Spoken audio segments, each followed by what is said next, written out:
We are extremely sorry ma'am, just give us 1 hour। আপনি গিয়ে বসুন, আপনার জন্য কফি পাঠাচ্ছি। আপনি কফি খেতে খেতে আমরা রেডি করে ফেলতে পারবো।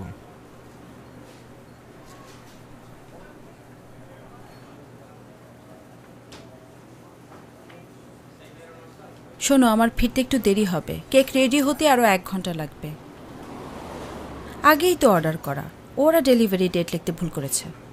এখন আর কি বলবে? Sorry madam, sorry madam.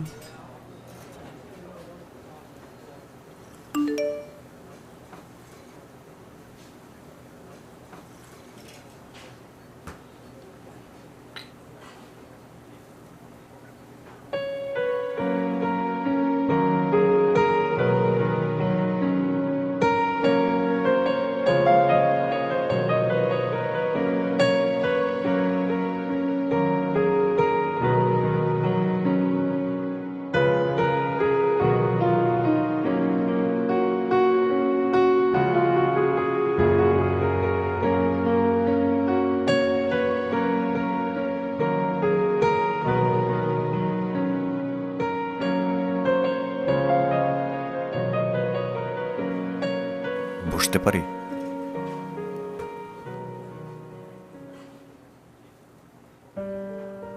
তোমার পাশে বসতে এখন অনুমতিও চাইতে হচ্ছে, তাও সেই অনুমতি ঠিক মতো পেলাম কিনা ঠিক বুঝতে পারলাম না। কেমন আছো? ভালো আছি। জানতে চাইবে না আমি কেমন আছি? হ্যাঁ, কি অবস্থা তোমার? সব ঠিকঠাক?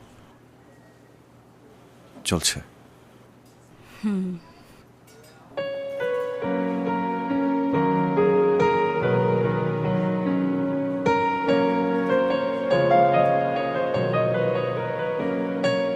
এই রেস্টুরেন্টে বসতে বসতে আমি বিরক্ত। সবসময় এই একই জায়গা। বেকার প্রেমিক তোমার। এরা তো 20% ডিসকাউন্ট দিচ্ছে, এই সুবিধা কে দিবে? হ্যাঁ, একটু ছোট, কিন্তু খাবার তো খারাপ না। কবে যে তোমার একটা চাকরি হবে? কপালে যেদিন লেখা আছে সেদিন। তোমার কপালে আমি লেখা আছি তো?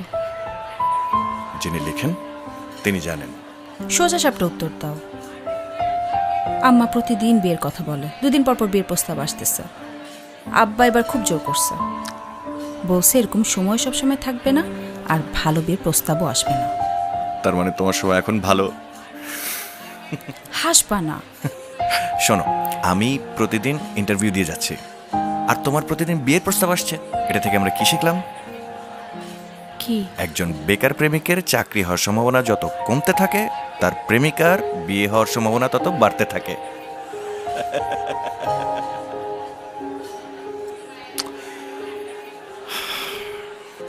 এখানে কোনো কাজে? আমার বাচ্চার বার্থডে, ওর কেক নিতে এসেছিলাম। Oh, you have a baby? Congratulations.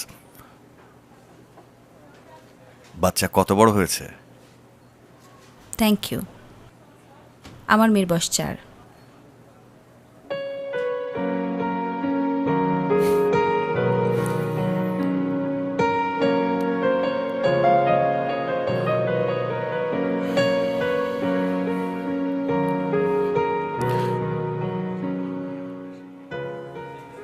আচ্ছা, তোমার কি আমাদের সেই দিনগুলোর কথা মনে পড়ে? না। কখনই না। মেয়েদের অতীত থাকতে নেই, মেয়েদের থাকে বর্তমান আর ভবিষ্যৎ। আর বিয়ের পর মেয়েদের সংসারটাই বর্তমান, সংসারটাই ভবিষ্যৎ। সেই সংসারে আমারও তো থাকার কথা ছিল সামিয়া। আজকে আমাদের রিলেশনশিপের অ্যানিভার্সারি, মনে আছে তোমার? জানতাম ভুলে যাবা। সরি সরি সরি, সত্যি সরি। মানে আজকের এই দিনটা আমি কিভাবে ভুলে গেলাম? আমার না শাস্তি হওয়া উচিত, সত্যি।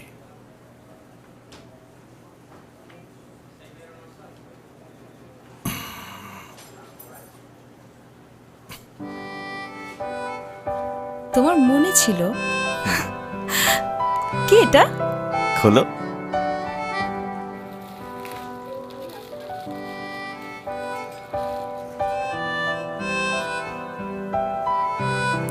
এত ছোট জামা?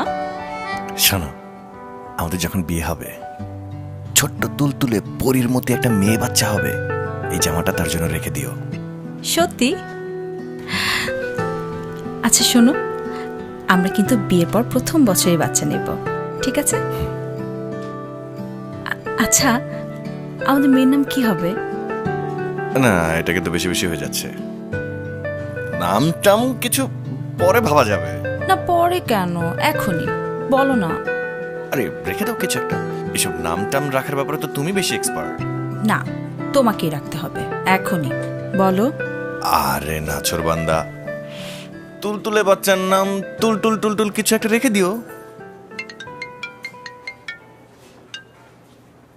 হ্যালো মা, তুমি কখন আসবে? এই তো মা চলে আসছি, আর কিছুক্ষণ। তো লেট। তুমি একটু বাবার সাথে খেলা করো না মা, আমি এক্ষুনি চলে আসছি। Okay okay. Okay by.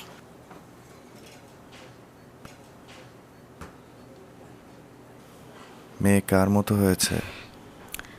বাবার মতো।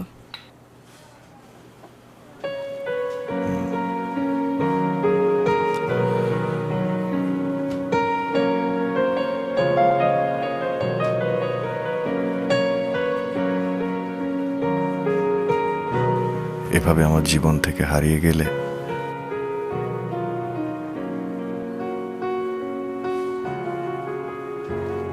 হারাতে না চাইলে ধরে রাখতে জানতে হয়। শুধুই কি আমার দোষ? তুমি সেদিন কল ধরনি কেন?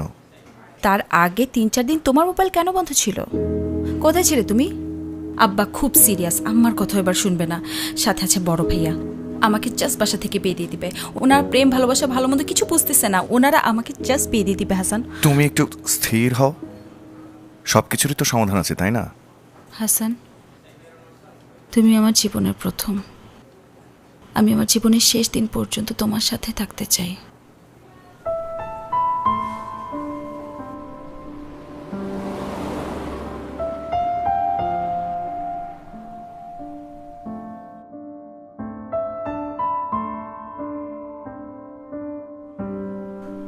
না না, ইন্টারভিউ ঠিকই ছিল, কিন্তু মনে হয় না এই চাকরিটা হবে।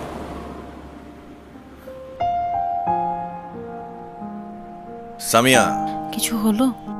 ভালো কিছু হলে তো আমিই তোমাকে জানাবো। তুমি এত অস্থির হচ্ছ কেন? রাখো।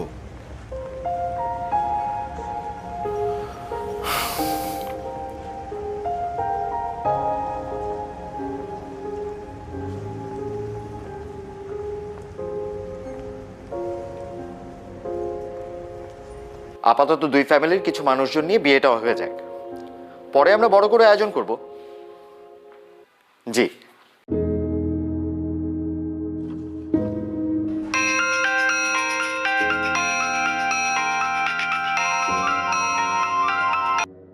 ফোনটা ধরো প্লিজ, ফোনটা ধরো হাসান।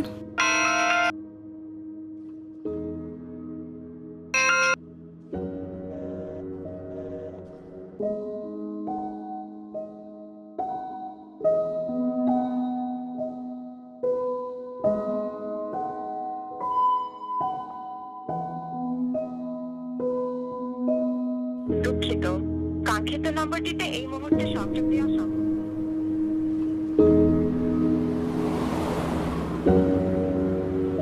হাসান আসছিল এর মধ্যে? না, আসে নেই। আচ্ছা, ফোনে পাচ্ছি না তো তাকে, ওই জন্য।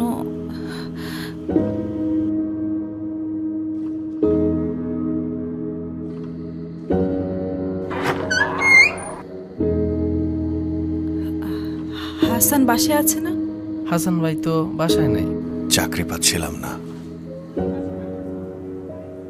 তোমার কল রিসিভ করে তোমাকে বলার মতো নতুন কোনো কথা আমার কাছে ছিল না।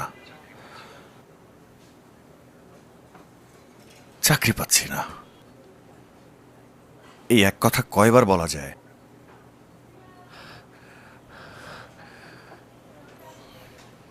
তাই মোবাইল বন্ধ করে রেখেছিলাম। জেদ করেছিলাম চাকরি পেয়েই তোমাকে কল করব, করেছিলামও।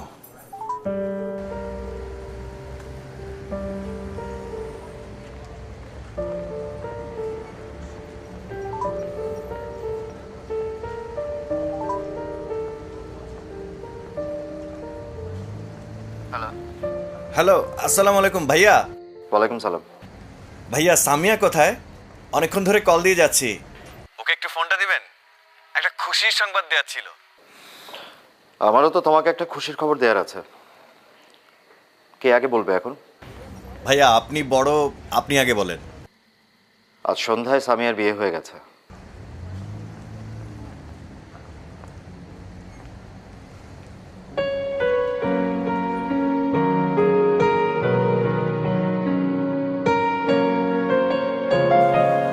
প্রথমবার আমি অনুভব করলাম যে মানুষটা সবচেয়ে বেশি ভালো রাখতে পারে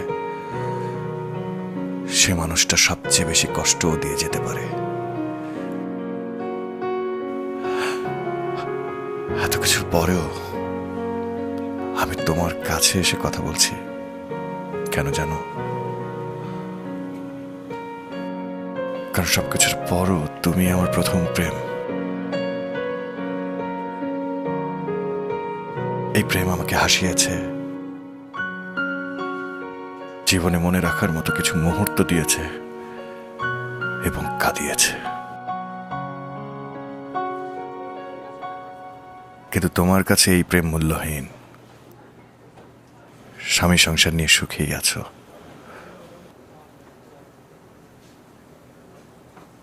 সুখে থাকো, ভালো থাকো, এটা আমার কোনো আপত্তি নেই। কিন্তু তোমার কোনো কিছুতেই আমি আর নেই, এটা আমি মেনে নিতে পারছি না। যেন তোমার সামনে একজন অপরিচিত আমি।